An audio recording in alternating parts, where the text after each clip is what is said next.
തിരുപ്പിറവിയുടെ സ്മരണ പുതുക്കി ഓസ്ട്രേലിയയിലെ ക്രൈസ്തവ വിശ്വാസി സമൂഹം. രാജ്യത്തെ വിവിധ ദേവാലയങ്ങളിൽ നടന്ന പ്രാർത്ഥനകളിൽ നൂറുകണക്കിന് വിശ്വാസികൾ പങ്കെടുത്തു. സ്വരാജ് സെബാസ്റ്റ്യൻ തയ്യാറാക്കിയ റിപ്പോർട്ടിലേക്ക്. നോമ്പുനോറ്റും പ്രത്യേക പ്രാർത്ഥനാ ചടങ്ങുകളിൽ പങ്കെടുത്തും ഡിസംബർ ആദ്യവാരത്തിൽ തുടക്കം കുറിച്ച ആത്മീയ ശുശ്രൂഷകൾക്ക് തിരുപ്പിറവിയുടെ സ്മരണയിൽ സമാപനം. ഓസ്ട്രേലിയയിലെ വിവിധ ക്രൈസ്തവ ദേവാലയങ്ങളിൽ നടന്ന ചടങ്ങുകളിൽ ആയിരക്കണക്കിന് വിശ്വാസികളാണ് പങ്കുകൊണ്ടത്. മെൽബണിലെ സെയിന്റ് അൽഫോൻസ കത്തീഡ്രൽ ദേവാലയത്തിൽ പ്രത്യേക ശുശ്രൂഷകൾക്ക് സീറോ മലബാർ മെൽബൺ രൂപത അധ്യക്ഷൻ മാർ ജോൺ പനന്തോട്ടത്തിൽ മുഖ്യ കാർമ്മികത്വം വഹിച്ചു. കത്തീഡ്രൽ വികാരി ഫാദർ വർഗീസ് ബാബോലി സഹകാർമ്മികനായി. പ്രകാശമായിട്ടാണ് അവിടുന്ന്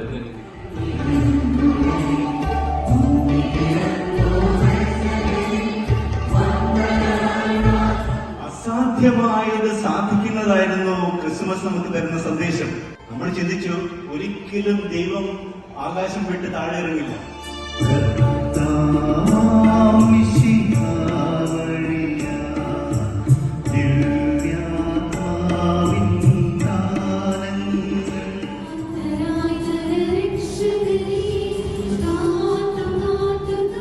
Sydney Newcastle Saint Mary's Syro Malabar mission ദേവാലയത്തിൽ പ്രത്യേക ചടങ്ങുകളിൽ നൂറുകണക്കിന് വിശ്വാസികളാണ് പങ്കെടുത്തത്. വികാരി റെവറന്റ് ഡോക്ടർ ജോൺ പുതുവ മുഖ്യ കാർമ്മികനായി.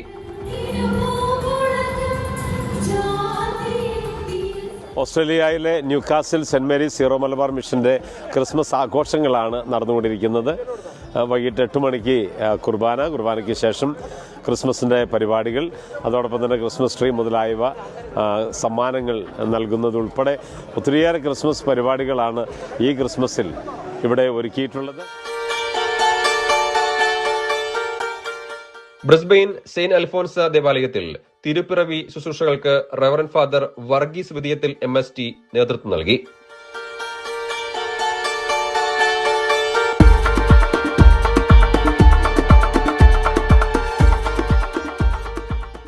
ജീവിത രീതിയോട് ചേർന്നുകൊണ്ട് നമ്മുടെ സംസ്കാരവും നമുക്ക് നൽകിയ പാരമ്പര്യങ്ങളും അനുസരിച്ച് നമ്മുടെ തനിമ നഷ്ടപ്പെടാതെ ക്രിസ്മസ് ആഘോഷിക്കുക എന്നുള്ളത് വലിയൊരു ആനന്ദമാണ്. എളിമയുടെയും പ്രതീക്ഷയുടെയും സന്ദേശം നൽകിക്കൊണ്ട് മറ്റൊരു ക്രിസ്മസ് കാലത്തിന് കൂടി തിരശ്ശീല വീഴുകയാണ്.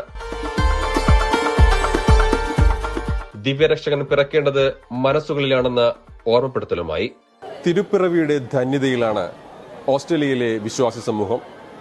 ബ്രിസ്ബെയിനിൽ നിന്നും സ്വരാജ് സെബാസ്റ്റ്യൻ, 24.